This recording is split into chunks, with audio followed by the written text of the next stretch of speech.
Greetings, fellow citizens of Disneyland. Brickey here. It's time for the 13th hour, where every Friday on the 13th hour of the day, we look back at this week in Disneyland news. And the big news this week is obviously Taste of Disney. This is a new event, unlike anything any of us have ever seen before.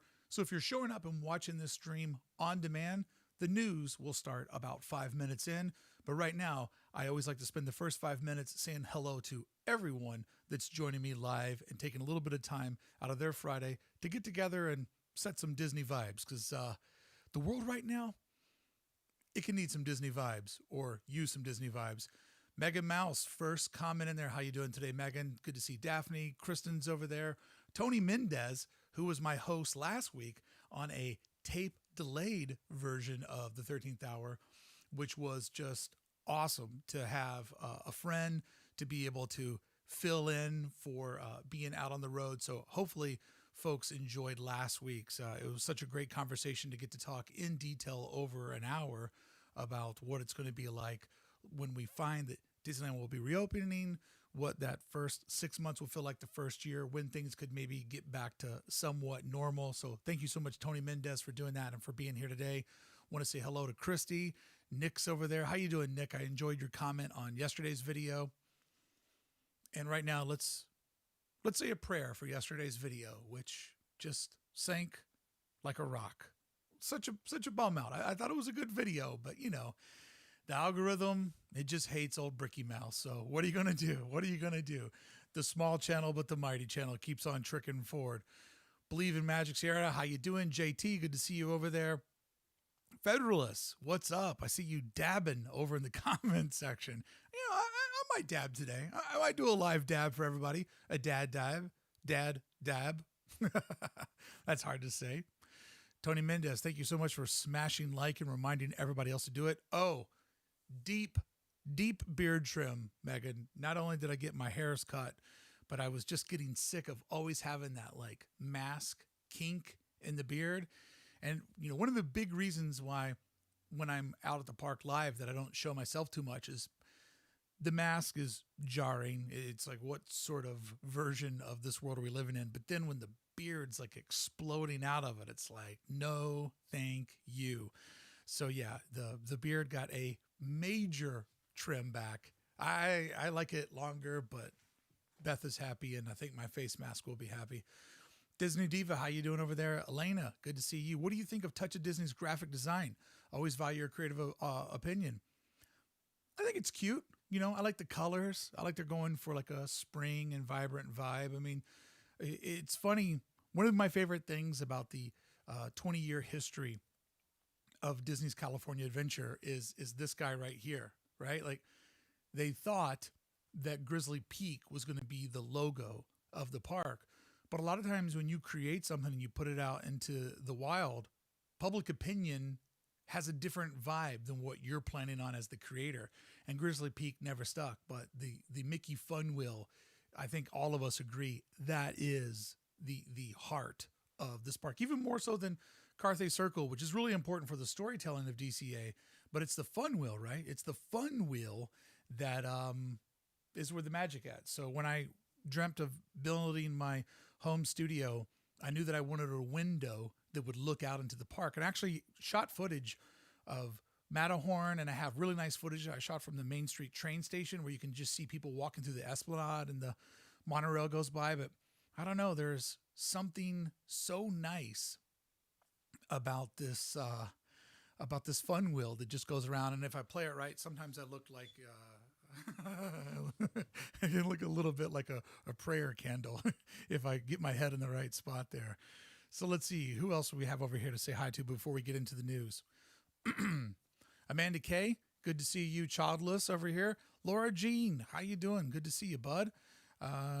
Thank you. I appreciate everybody congratulating me on my high and tight haircut. My hair appointment was at noon, so it was a tight window getting into the 13th hour. Got my moderator over there, Jeff Pike, the sheriff. Don't let those spurs kick you on your butt on the way out the door if you get a little too rowdy. My man's going to take care of us today. JP from Arkansas, what's up, brother?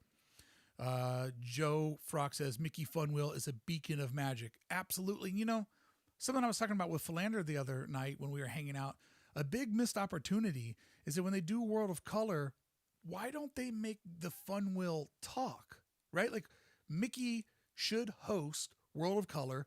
The Fun Wheel should come alive and he should talk to us. And that would, I believe, give it a whole different meaning throughout the day. That would be fun to me. David Gallo, good to see you over there. One of my founding members of Club 1313. Hopefully you got your email and you're all aware of our Roger Rabbit watch along. That's right. I'm watching Roger Rabbit for the first time ever tonight with members of Club 1313. And before we start the movie, I will tell them what I think I'm getting ready to see. And to summarize it in an elevator pitch, cartoon turns into a boy. All right, let's get started today. Here are the topics that I have lined up for everybody as we look back on the 13th hour of each Friday at that week's Disneyland news. There's a little bit of news about the reopening of Disneyland, not too much. We're going to get into some of the details of Touch of Disney that I think a lot of people have overlooked. We're going to focus a lot on Touch of Disney pricing because I'm going to be honest with you. I was maybe looking at this pricing completely wrong and completely selfishly, and why I love reading all of your comments in my YouTube videos is a lot of you made very, very valid points about the pricing of the Touch of Disney. So we're going to talk all about that pricing. But before we get into that, let's talk about some really important Disneyland dates that are coming up. And I'm realizing that a lot of you, much like me a few years ago before I went into full-on hardcore super fan creating content about the park 5 days a week, how do you keep in touch with Disneyland, right? So let's dive in and get started with our first news topic of the week. Thank you so much for joining me this Friday. I'm here every Friday. If you're new, please subscribe and ring the bell because every time I go to the resort, I always go live. And at some point or another, I will end up at Touch of Disney and I'll be live streaming from there as well. Let's get started. Okay, so beginning March 4th, right, guests will be able to purchase a ticket to Touch of Disney for select dates from March 18th to April 5th. Now, the reason why I'm starting here is because if you really read this, and I've gotten good at reading the poetry of Kenny P. Rocks with these press releases, let's break this down real quick. Guests will be able to purchase a ticket for a Touch of Disney select days from March 18th to April 5th. So what does that mean after April 5th? Tickets for this experience will then be released for dates on a rolling basis until the experience ends. So right out of the gate, we are realizing that this does not end April 5th because they kept saying rolling dates. Well, what does that mean? But when you read it in this context, these are two of the first sentences in the official press release released by Disneyland. They're letting us know that these first 15 dates, that's the trial. So why I bring this up is if for whatever reason, the demand for these tickets are so great that when you go over to the website and you try to buy tickets, if you don't get one, then that would mean that the demand is huge and that they will start opening up more dates and it will go past just these first 15 trial dates. So if you don't get in, that means the demand is high. That also means there will be more dates to come. All right, so here are some dates that you should save. Maybe bookmark this video or write this down on a scratch piece of paper if this is something that you care about, or hey, you're all in front of computers or digital equipment, fire up that notes app. But March 4th is when the tickets will go on sale. So if this is something that you want to do, I believe that the demand is going to be not insane, but I believe the demand will be pretty high. So March 4th is the first date that we need to track. Now, the next date that you probably want to put somewhere into your life, Sunday, March 14th at 9 p.m., free DCA is done. The following Monday, they're going to start transforming Disney's California Adventure essentially into a huge Touch of Disney food festival. I know they're not using the word food fest, and I know that's not wine and fest, but that's just the easy way to say it. So I'm not clickbaiting you. I'm just trying to speak a language that we all understand. So March 14th is going to be a very, very big part of when this transformation happens. So if you want to go and enjoy free BVS, the days are numbered.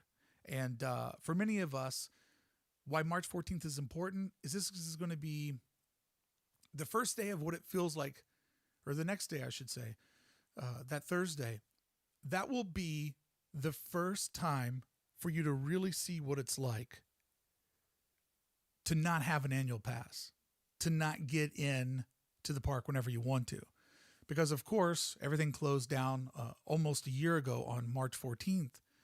But when the park reopened and when they reopened BVS, you could just come and go as you want. So this will be the first time of getting that sting of showing up to Downtown Disney and not being able to get into BVS. Just a little something to keep in mind. You guys are not getting a lot of volume from me? I apologize that I have my microphone at its typical output. So let me see, where am I at over here? Oh, I can do this. There you go. That's going to help you guys out now. Now you're going to be where you want to be. There you go. Turned it down a little bit over in the console. Thank you for saying that over there. I appreciate it. So then the next date is March 18th. This is going to be the opening date of Touch of Disney. This date is going to be insane. This will be when all the YouTubers want to go out, all the people that have Instagram accounts, like people that are using DCA or Disneyland, I should say, for sort of a pseudo career. This will be the crazy day. My opinion for you, if you're just regular Family Jones, ignore this date. Ignore this date. Sit at home, watch on YouTube, check out live streams, watch videos the next day, sort of get a vibe of how it's all going down, because this day they won't fully know what's going on. It'll be a little bit sloppy. And if there was a day to avoid, I would say to avoid this date. Also leave room for me to be able to get a ticket for that day so I can get the scoop. And then April 5th. April 15th is tax day. I don't want to talk about that. But April 5th will be our first end date, right? So if this thing is a bust, then we will know on April 5th if they close it down. But if this thing is ready to roll, we will see April 5th be one of the first stop dates, but then it will keep going for quite some time. Chris M writes over to me over in the Club 1313 Fast Pass with virtually the entire park open. Do you think the park will mostly be full of tables since walking and eating aren't allowed? Chris, that's an excellent question. And I really think that what you're going to expect for Touch of Disney is to see the entire park transformed into a food court. Much like how the footprint that I've been hanging out in every single week with my live streams in DCA right now is really adjusted to food. That's what the park's going to look like. So my expectations would be we're going to get to hang out in different spots, really kind of enjoy normally like very hustling and bustling, busy thoroughfares of the park in a new, more calm, chill way, because food is the only thing that we have going. And then the last date that I threw up on here is May 2nd. Disney Vacation Club will be back at the Grand Californian. I had a lot of DVC club members reach out to me when I did my video talking about DVC and annual passes. And man, the money that these folks pay and their commitment to Disney, they deserve to get back there way before everybody else. I put that date up on the calendar just because that sort of shows how everything has been slid back, right? Like I believe Touch of Disney was probably going to get launched somewhere around January, maybe mid-December. Then we all know what happened with food restrictions here in Southern California. Also around that time, we were going to see the Grand Californian villas reopen at the first week of December. So it got pushed back to May. This just kind of gives you an idea of all the pieces on the board and how they're sliding around. So these are dates. Now's the perfect time to take a screenshot. There you go. Now you have the perfect screenshot to know when you need to do everything. But let's get in how to stay in touch with the park, because I feel like staying in touch with the park is pretty hard, harder than what it should be. So their email system clearly doesn't work. I was complaining one day over on one of my videos that I can't get an annual pass email to save my life. Throughout this whole shutdown, I never got one bit of contact from Disneyland. I've gone over, I've turned on every box saying spam me, spam me, spam me. And I get emails for the store. I get emails for some of the secondary things. I can't get an annual pass email to save my life. And many people, like a lot of people said, I can't get the emails ever. So if you're going to rest on emails, that's a bad place to put your hopes. Daphne, thank you so much for the super chat. I completely appreciate that. Woo, woo. There it is. Scrooge McDuck swimming in those Bitcoins. Now, the Disneyland app is a good place to find out information, but I mean, that's a weird thing, right? To like always pull out your phone and fire up the app to see if there's any new content there. Over the last year, they have gone to great details to put more original content on the app, but I just don't see that being a regular part of your information flow or your digital lifestyle. So the best way to keep in touch with all these dates we're talking about is go over to Twitter, follow at Disneyland AP, and turn on notifications. Because what will happen is you will get a notification on the lock screen of your device. Shout out to Uncle Larry. You'll get a notification over on that lock screen that will let you know that tickets have just gone on sale. Like, that is my number one way to always get to everything and stay on touch. That's how I got Star Wars reservations on opening day. And then Facebook, for those of you that are Facebook fans, you can go to facebook.com/Disneyland pass holders. I personally hate Facebook. I don't like the way that they've ran their business for the last couple of years. I know they own Instagram. It's a whole other ball of wax. But if you're a Facebook person, go over to Facebook. Make sure you follow them and make sure you put notifications on. But Facebook being Facebook, they might tell you, they might not. Facebook to me is not a very good informational system. That's why I opt for Twitter. So if you do that, you'll probably have a really, really good idea of when this is going to happen. Now, they have dropped this. Disneyland Resort Legacy Pass holders will enjoy a special opportunity of Touch of Disney with details to come at the Disneyland Legacy Pass holder Facebook page. What that preview is, it's already said in their press release. There's no discounts.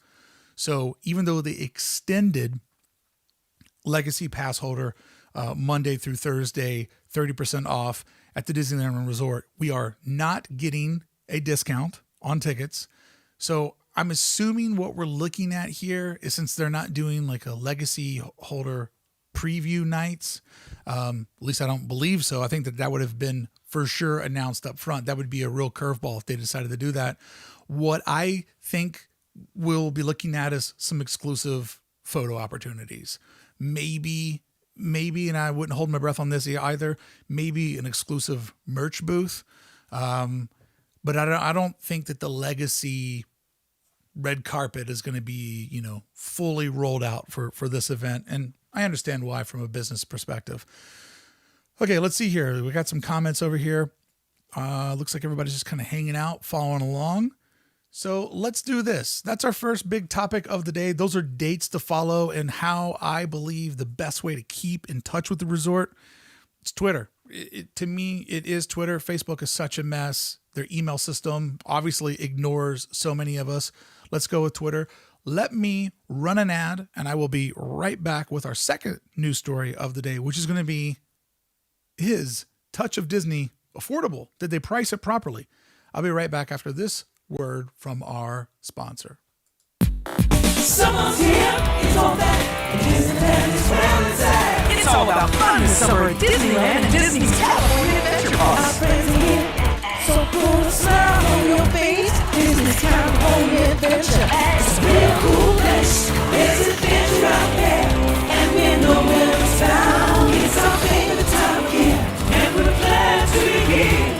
Friends, fun, summer, hey, it's Disneyland. There you go. There's a word from our sponsor. Don't forget DCA. It's a summer thing. What a horrible tagline.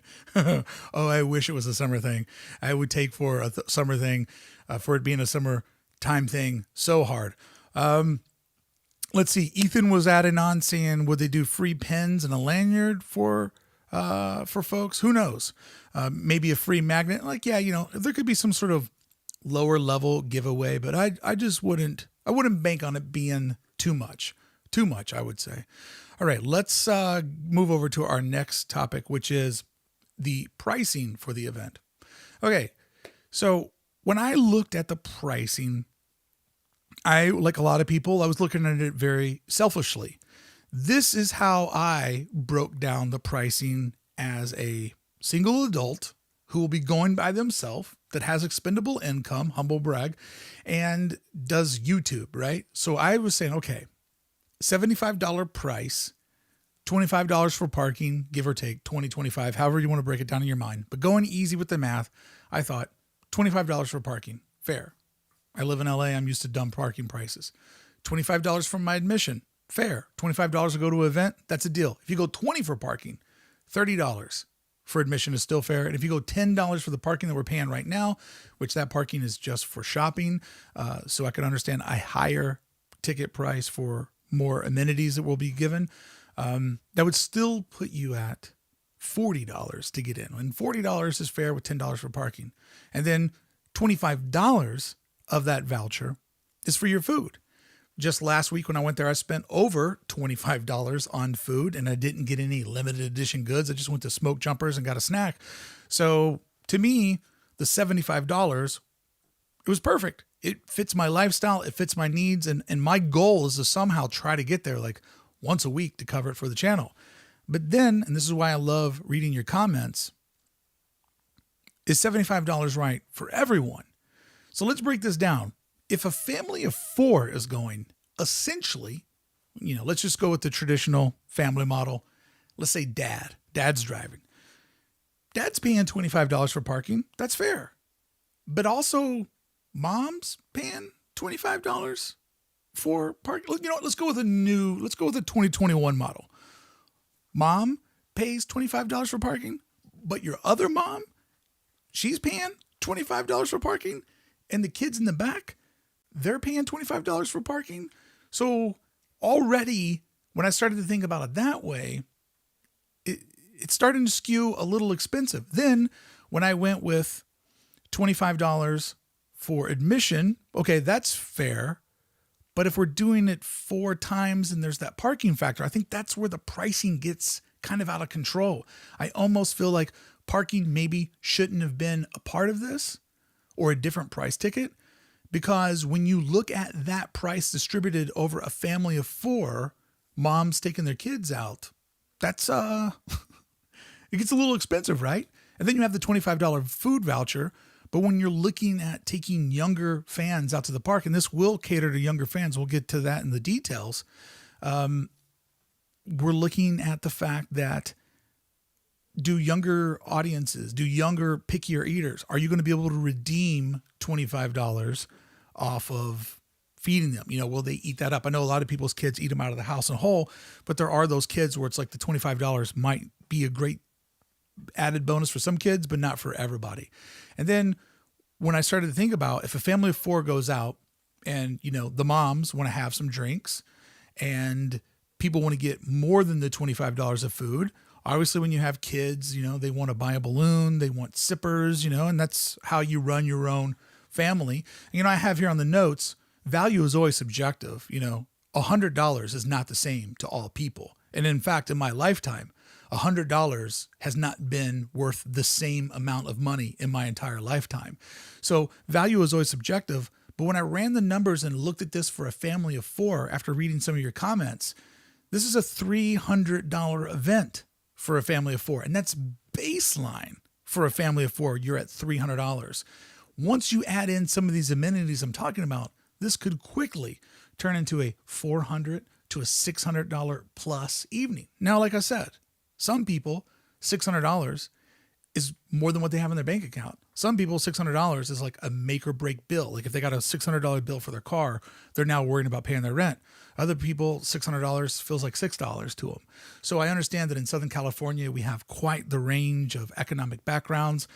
But when you look at this in context of what Disney events cost, one of my Club 1313 members, Dr. Ray, said, hey, once I kind of factor in that I'm at like $600, this is essentially one night where I'm spending as much as I would hope to spend for one AP for one family member for unlimited Disneyland for the rest of the year. So it really comes down to Touch of Disney. We all understand why they're doing this. We understand how we got here. Knott's fans have been bragging for a long time that their park was quick to react to create something like this. This is what many people have been asking for. But my question for you is, they probably wanted to do this very, very soon. They wanted to, I think that when I was out at the park, and I've been going every week since it opened up, you could see that they were plotting to do this probably in December or January, because this just got announced officially this Monday. The last 3 weeks, I've been seeing things that were happening the last 3 weeks of December. I saw management cruising around. I saw them eyeing up the footprint. So this was probably something that was going to happen much sooner. So my question for you, those of you that are maybe skewing toward this being a little too expensive, did free DCA stay open for too long? Meaning, did enough people sort of get a feel of going into an attractionless park where they think, I don't really need to spend the money on this. We went several times. We got Carthay reservations. We had a good time. I don't need to spend money on this. Because I ask you this question. If this was the very, very first time, if March 4th you knew tickets were going on sale for the first time ever to be able to get back into DCA, then I don't think anyone would be questioning $75. And I think a family of 4, I think the moms could easily justify dropping $300 on it. So this is where I want to lean over to my live chat and see what some of you are thinking. Let's see here. Let me check in. A lot of people are talking about PhotoPass. I see Grandma's World talking about PhotoPass. To me, PhotoPass is just a bonus. I'm not even putting PhotoPass in my $75 breakdown because I would never spend a nickel on PhotoPass. I have great camera equipment. I have an Apple Watch. I have an iPhone, humble brag. I can take photos of myself with my watch with my own tripod. I genuinely take better photos of me than they ever do. So to me, PhotoPass, I don't even put it in the equation because we're all walking in with a camera. And their lighting isn't always perfect. They do a filter to like touch up your face, which I'm very opposed to. So to me, I get it. If you enjoy PhotoPass, that's your priority. But to me, it's just a free bonus and part of the event. I don't consider that to be worth a nickel. Let me see here. Disney Adventure Blog says, for me, I think it's probably at least 2,000 tickets. I mean, also people are talking about what size of audience will be there. I would assume there'll be 1,000 plus people here. Let me see. If a regular Disneyland Park Pass plus parking is usually about $150 per person, with a full park open, $75 seems high for just food and photos in DCA. See, Nick Walters there is sort of doing what I'm doing. Let's judge this event against what we historically know. And I agree with you, Nick. That's where I think it gets weird though, right, Nick? Because they are giving you a $25 food voucher. So technically it's $50 to get in. But I think where the pricing structure gets weird for more than one person is that parking factor. I think that's where it gets very, very weird. Tony Mendez, I think he's nailing it. I think it comes down to how bad you want this experience. It's not for everyone. Totally agree with you. This is a luxury. And there's a lot of people that right now, and I understand, they don't want to demask. They don't want to go to a food festival during a pandemic. Like, I totally get it. This is not for everyone. But I did see some people questioning the price. And it did make me think, I don't always want to just say that the corporation is right. I want to give it to you honest. And I also want to be a good representative of my audience. JT says, it seems to me that they're making it for couples and adults. I didn't see any promotional pictures with kids. Maybe they figure without attractions that folks will leave the kids at home. JT, that is very good observation on how they marketed it. But when you read through everything, there are going to be characters there. There are going to be lots of photo events there. So it'll be interesting to see how kid-friendly that is, which is my advice on maybe if you're questioning the price, maybe these first 15 dates aren't for you. Maybe watching it on YouTube, seeing what it looks like would give you a good idea of, do we need to get a babysitter or do the kids need to go out and get some stimulation? But excellent point on how it's been marketed so far. Sammy Land says, is this Disney's last resort? They've been waiting a long time to do compared to Knott's. So Sammy Land, I think that what's important to keep in mind with Disneyland and their pacing is Disneyland is the industry leader. They own their park. They own the land. They don't have a mortgage on anything. Knott's from what I've been told by theme park insiders, Knott's doesn't get back into the black with their books until Halloween. So Knott's is running on a way tighter margin. They need events to kick them over into profitability. If back in October, we didn't get those severe shutdowns, guidelines, where theme parks weren't even really given a realistic opportunity to even open. If that didn't happen, we never would have got free DCA. We never would have got this food festival. It's my opinion that Disneyland has enough money and enough pride that they were willing to weather out the storm and then just open up shop regular style. But everything that they have done, free DCA, now this food festival, it's all been reactionary of, okay, the writing on the wall is we're not going to get open for months. So we need to do something. So the first step that they did was free DCA. That was a reactionary to the time. Now the food festival, it's not like they need to do this. They could potentially sit back. But one of the selling factors that they give you, the 4 main bullet points, number 4 on their bullet points in their press release, this brings 1,000 cast members back to work. Now, I'm not saying that they're above making a profit, because certainly they're not. But I think the idea is Knott's works at its own pace. This isn't to compete with Knott's. I think this is to give their employees a return to service their fans and to bring in some money, but not like crucial money. This money is not going to move the needle in the way that a traditional park would be open.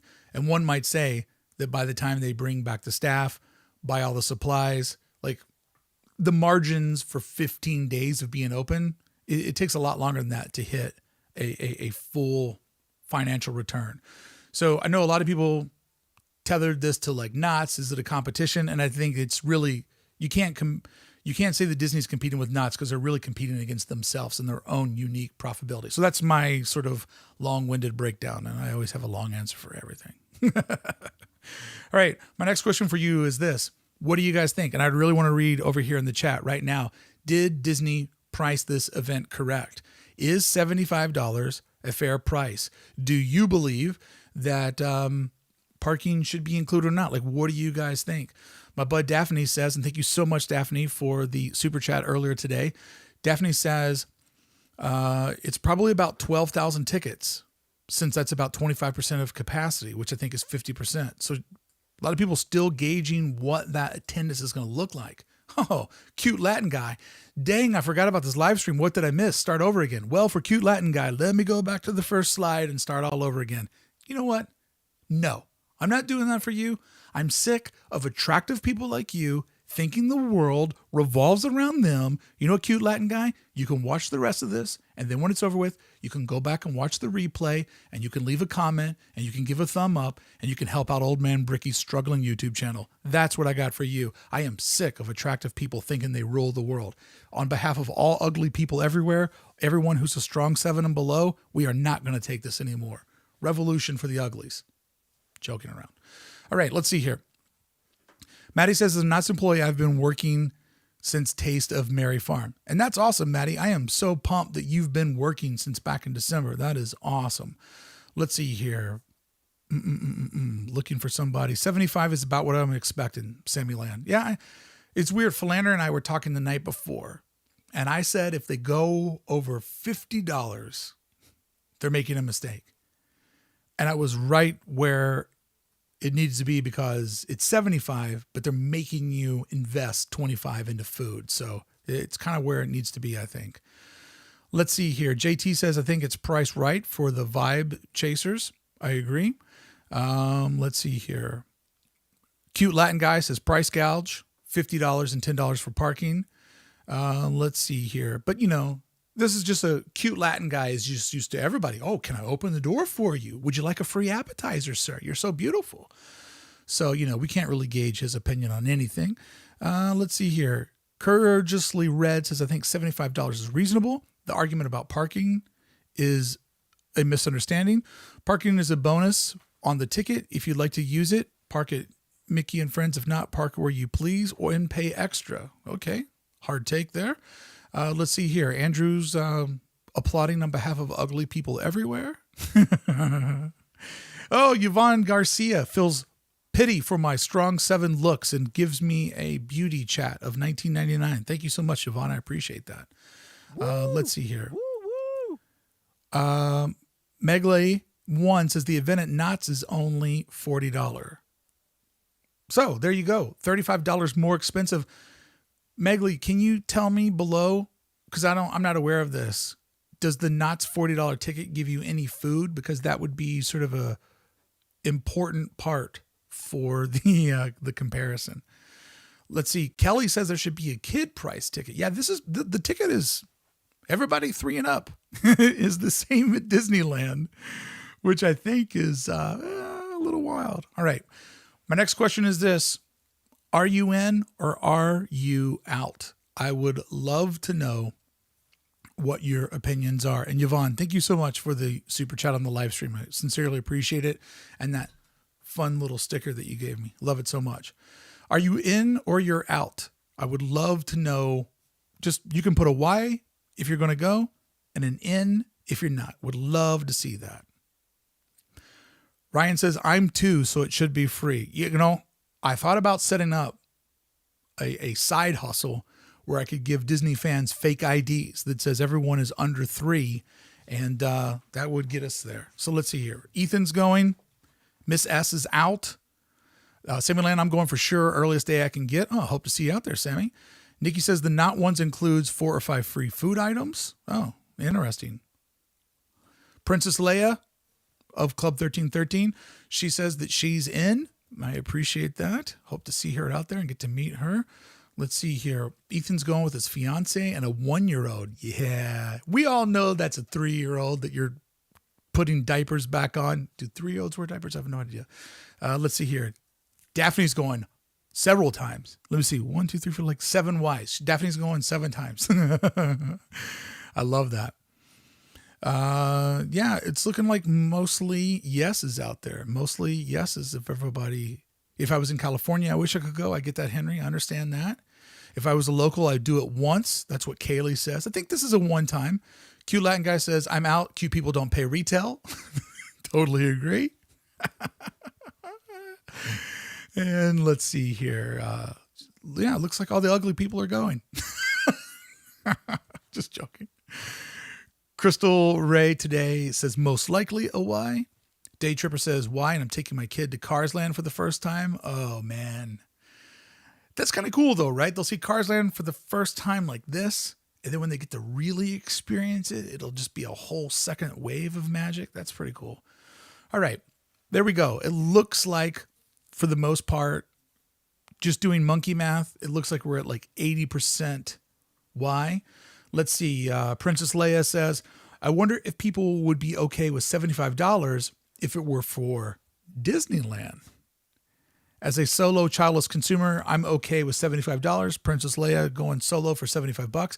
If it was Disneyland, I don't think anybody would doubt $75 at all. At all. I don't think anybody would doubt that. Let's see.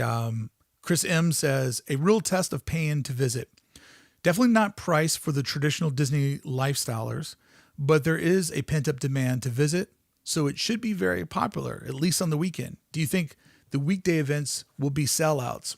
I think Chris M over on the Club 1313 Fast Pass chat, I think it'll be pretty steady. I think that the weeknights will probably, the weekends will probably sell out, which will push people over to the weeknights. I hope to try to go once a week during the weekdays to cover it for the channel. So if you're new here, make sure you subscribe and ring that bell, because if I get in, I'm going to take you there and give you a window into the magic. All right, let's see here. They're closed on Tuesdays and Wednesdays, so it really only leaves Mondays and Thursdays as traditional weekdays that it's open. Thank you so much, Andrew, for reminding me that over in the Fast Pass. So yeah, it'll be interesting to see. Lewis says, I don't think parking is included. It is, actually. It is. Parking is included. So you get parking for the Mickey and Friends structure as part of your ticket. So there you go.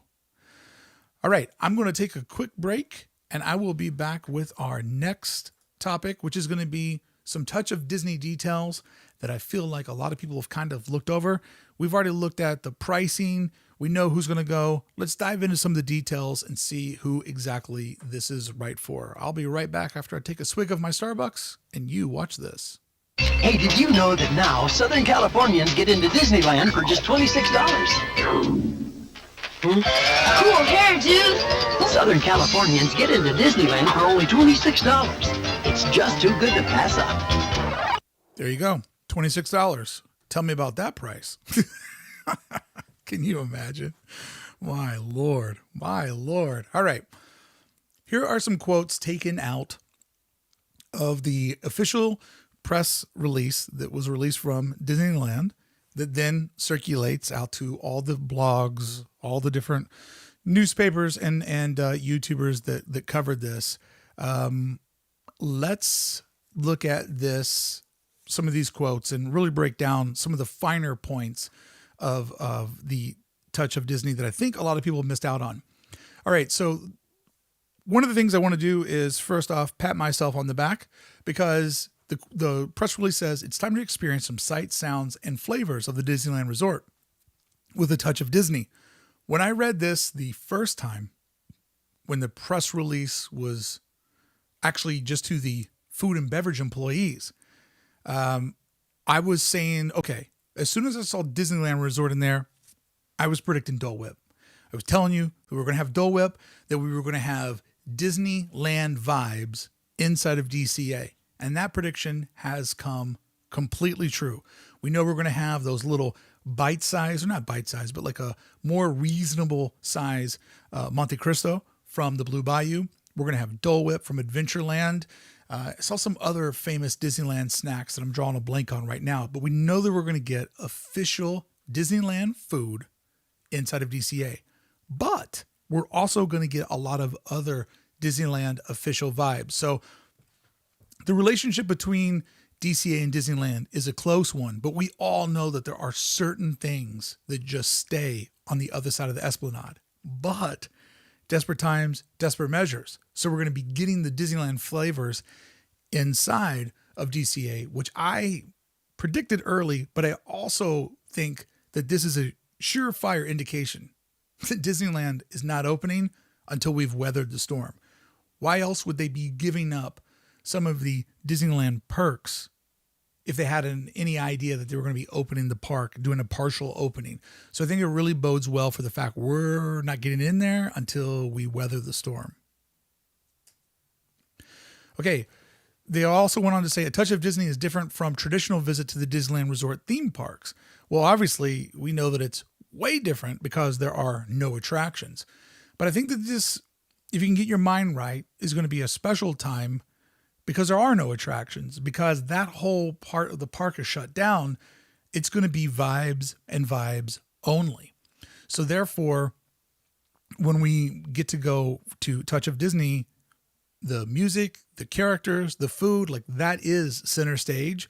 So I would say definitely a different kind of visit.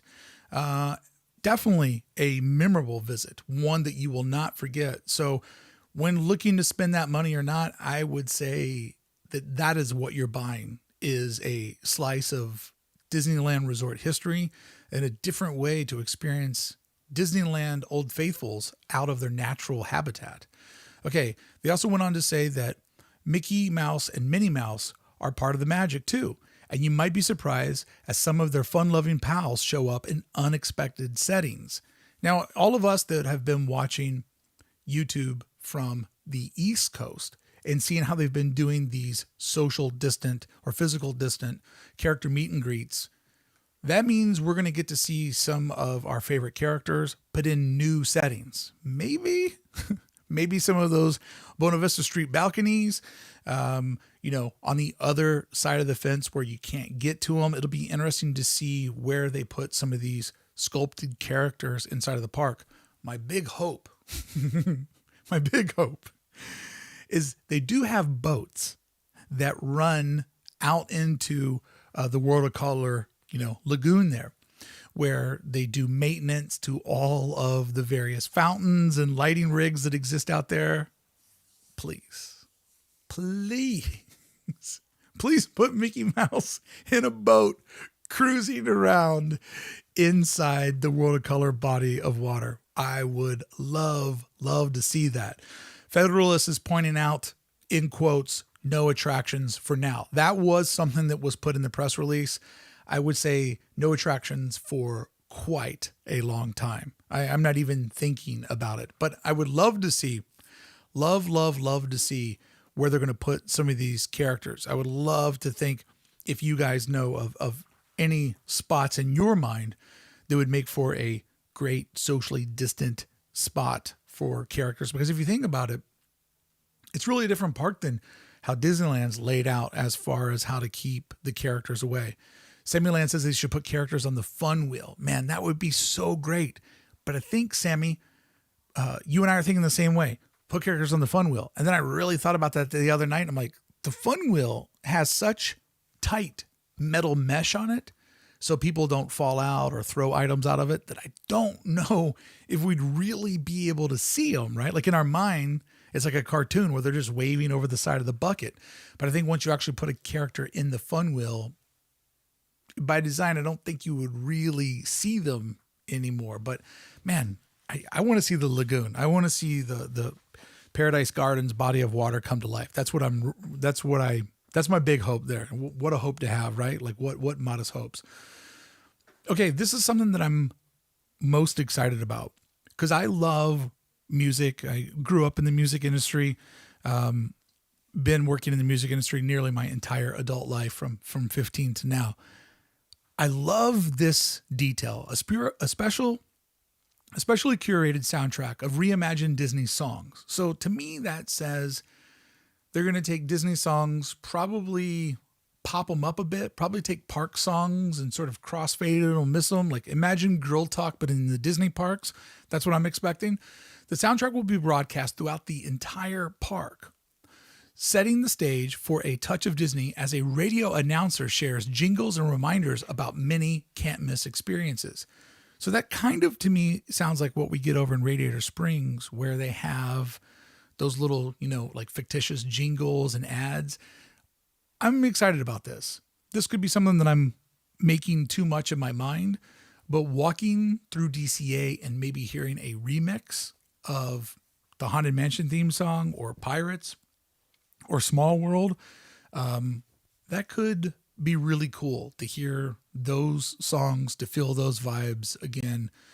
That could be really, really cool. That I think could set the pace. All right, let's see what else did we find in here. For added convenience, contactless payment. This is going to be the big thing that I'm going to enjoy. Contactless payment makes ordering food at the resort seamless. So easy. I'm happy to do that. They're going to be doing that because a lot of time what messes up food festivals is the archaic ticketing system. The fact that it doesn't seem like they're doing tickets and that you're doing mobile orders and just spending real money and not buying tickets. Thank you. Thank you, Kenny P. Rocks and JD, so much for that. Because many times when I go to food festivals, I don't eat a thing because the lines are insane. I'm not standing in a super long line to get a little piece of brisket to eat on top of a garbage can. And I think in many ways this will be different because with mobile food ordering, with tons of places to sit, with a soundtrack, with lighting, with characters, this could end up being a very pleasant way to rip the park and to enjoy a meal. At least that's what I'm hoping for. And then let me see here. And then also when they talk about PhotoPass, a couple of things as they mention, a photo in front of a Pixar Play parade float. So it seems like they're going to bring out some of the parade floats and maybe you can get a photo in front of one of those or get your photo in front of one of the convertibles from Luigi's Rollickin' Roadsters. So yeah, we're now paying $75 to go into a park to not ride attractions, but to get your photo in front of one of the ride vehicles. Yeah. Yeah, that's where we have landed. Interesting times. But I want to know right now over in the live chat, one of the reasons why I love doing this live is I love to get your opinions. What are you looking forward to most? If you're somebody who said, yes, you're going, what are you looking forward to? For me personally, I'm really looking forward to that soundtrack. I'm looking forward to vibes. I'm looking forward to seeing characters in places that I've never seen them before, because what I want to have, this is my objective, ignoring my YouTube channel and trying to take all of you guys into the magic. I want to go there in 2025. I want to have friends coming in from Australia or England, and I want to be waiting in line with them to, do the fun wheel. And I want to say, you see that body of water out there? During the pandemic, I actually saw Mickey and Minnie like cruising around in a boat, waving at everybody, right? Like, to me, that is what you're going here for, so that you can say, oh, as you're walking over to Mission Breakout, man, during the pandemic, they had a rope here, and they had so many of the characters dressed up in old Hollywood outfits standing in front of the theater, and everybody could just walk up and take a photo from the rope. Like, I'm looking for those type of memories that live on, and they're stories that I tell people for years and years to come as I'm enjoying the park with people that simply couldn't make it out here during the bizarro 2020-21 seasons. All right, let's see here. Some people laughing at photos with vehicles. Cute Latin guy, being sexy and sassy as always. Tony Mendez talking about how hard we are right now for any experience. Meglai One, just straight up Mickey. She's excited to see Mickey. It will be awesome. It will be awesome the first time that you get to see Mickey in one of the parks. No doubt about it. Choose Adventure California Style says, test people willing to be tested. If you're negative, you're free to ride rides. They're not going to be doing that. There's not going to be like quick COVID testing to ride rides. Like, I get what you're going for. That's an invasion of people's privacy. I think legally that could open up a big ball of wax. And I just think the idea is like, let's just get herd immunity in the right spot, and then we'll take care of things. Let's see here. Karen Cox says, what did they charge for the Mickey photo event at the ESPN zone? It was expensive. I can't remember off the top of my mind, Karen, but I didn't go because I'm like, that price is dumb for an Instagram moment. I'm not into that. Disneyland Man says, can't get to the park in person, so I'm looking forward to YouTubers like you share the magic with us. Hey, man, I hope to be able to get in there and share it with you guys a couple of times. Jesse says she's looking forward to, or he says they're looking forward to the YouTube videos. Nick Walter says, without the sound of the rides operating, I think they will need something to distract people from what is missing. Yeah, I think that the soundtrack will be great. Breeze questioning my 2025 comment. I was just given a date far enough away to where you'll be able to look back now without a completely broken heart. And analysts are predicting that 2025 is when the parks get back to earning the type of money that they were making back in 2019. Princess Leia says over in the 13th hour fast pass, Mickey in his fun wheel, LOL. Like, yeah, if Mickey rides his own fun wheel, does that somehow like blow up the world? Like, does that create a vacuum and maybe we go into a Doctor Strange alternate reality where none of this happened? I'm willing to try it. I'll try anything right now. Let's see. Cynthia says Disney always has great food. Also, I miss Pixar Pier and Bing Bongs. Bing Bongs is going to be open. If you go, they specifically said that there will be shopping opportunity open from BVS to Bing Bongs, which if you draw a line, that's the furthest 2 points really you could go inside of the park as far as shopping goes. Disney Diva says she's excited. Chris Murray says happy that Disney can bring number of employees back. Yeah, I'm very happy to see 1,000 of the cast members getting back. Monique says that sights and sounds, baby, just to be in the presence with others who enjoy this so much. I completely agree with you, Monique. That's one of the reasons why I'll be there.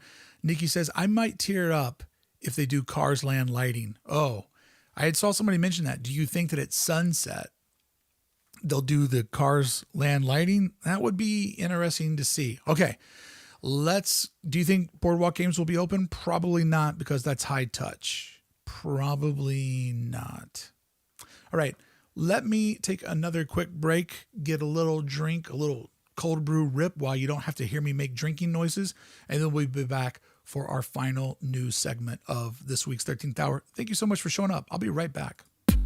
Summer's here, it's on that, and Disneyland is where it's at. It's all about fun this summer at Disneyland and Disney's California Adventure Parks. Our friends are here, so cool, a smile on your face. Disney's California Adventure, it's a real cool place. There's adventure out there, and we know where it's found. It's our favorite time of year, and we're glad to be here.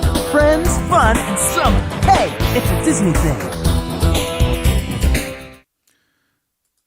All right, friends, we are back with our final topic, which is, when is Disneyland reopening? Now, nobody has an answer. When people tell you that they're seeing things on the Disneyland app about the schedule changing, like, calm down.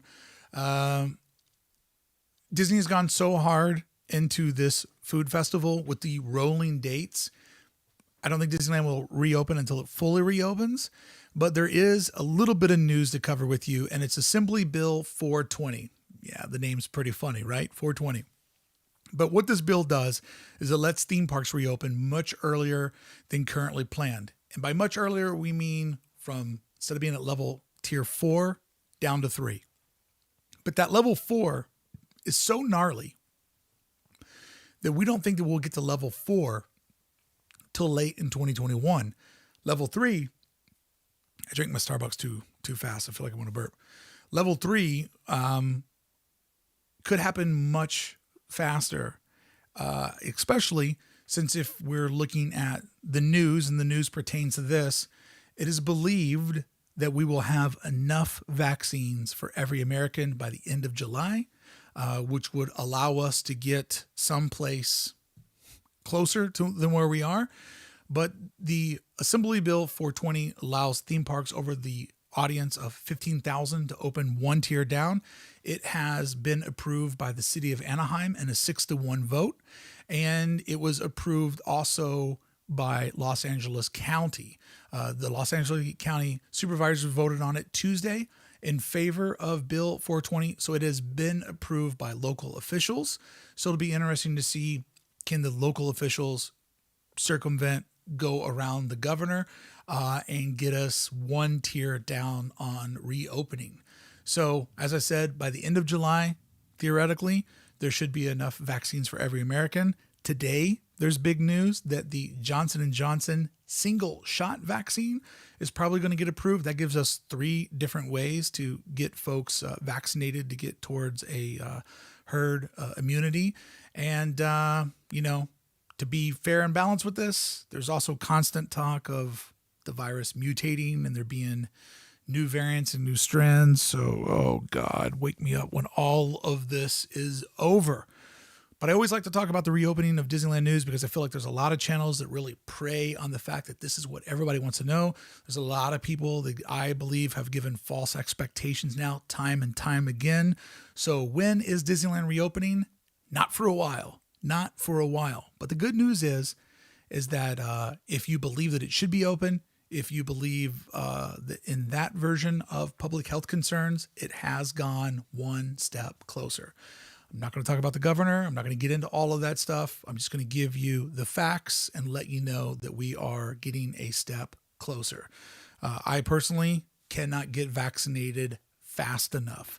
I was a little apprehensive. Oh, these things are being done really, really quickly. And then I had a friend who is a medical professional explain to me how this vaccination doesn't actually put anything in our body. It doesn't inject us with the flu like a flu shot does. It actually allows us to basically create a mechanism in our body that fights off those little spiky dudes that exist on the cell. I mean, I'm an idiot, so don't take any health advice from me, but I can tell you this, it does seem like we are getting at least one step closer. All right, friends, that is this week's live stream. I love live streaming. I hope you subscribe to the channel and ring the bell when I go live in the parks. I try to keep it moving fast. I try to talk to the chat, as you guys see today, but I also really try to stay on topic so that there is value to the content. But I love having you guys over here because I can see what you guys are talking about and be like, no, I'm not talking about Newsom being recalled. I'm not falling for that trap, but I can see all of your comments and make sure that I am setting up some content that you'll enjoy. So thank you so much, Jeff Pike, for being in my chat today and being the sheriff and putting that spur up the butt of anybody that needed it on their way out the door. Thank you so much to Club 1313 for sponsoring my content and allowing me to do this all the time. And if you'd like to become a member, head over to club1313.com. It's a really fun community that you can join, and I work very hard to make all kinds of different perks for my club members. And tonight, as I said at the beginning of this, I'm watching Roger Rabbit for the very, very first time. And I have no idea what I'm getting ready to watch. Like, I think that maybe, I know there's a real human detective who goes into a cartoon world. I'm assuming that whatever case he's on, like kind of he slips into this hole of a cartoon land. And in there, he not only tries to solve the mystery, but also find his way back to the real world. Like, I have no idea. I have no idea what I'm watching tonight. But that's what was picked for me by members. So that's what I will watch. Yeah. Never seen Roger Rabbit. Judge me. Judge me now. I have rolled the ride. Not a big fan. All right, everybody. If you showed up today, please give the video a thumbs up. And if you see it posted later, maybe come back, circle around and leave a comment and let people know that you enjoyed it. And I always appreciate you guys showing up. I try really, really hard to make live streams that the content keeps moving, but that you also feel like you're a part of the conversation. So thank you so much for being here. And I'll see you guys soon. Maybe back at the park, or maybe I'll see you back here next week for the next 13th hour, but one way or the other. If I see you live at the park Tuesday or back here next Friday, I'm sure I'll see you back on the channel real soon with more Disneyland news. Thank you so much for making me part of your Friday. I sincerely appreciate you showing up and commenting and hanging out with me in Club 1313.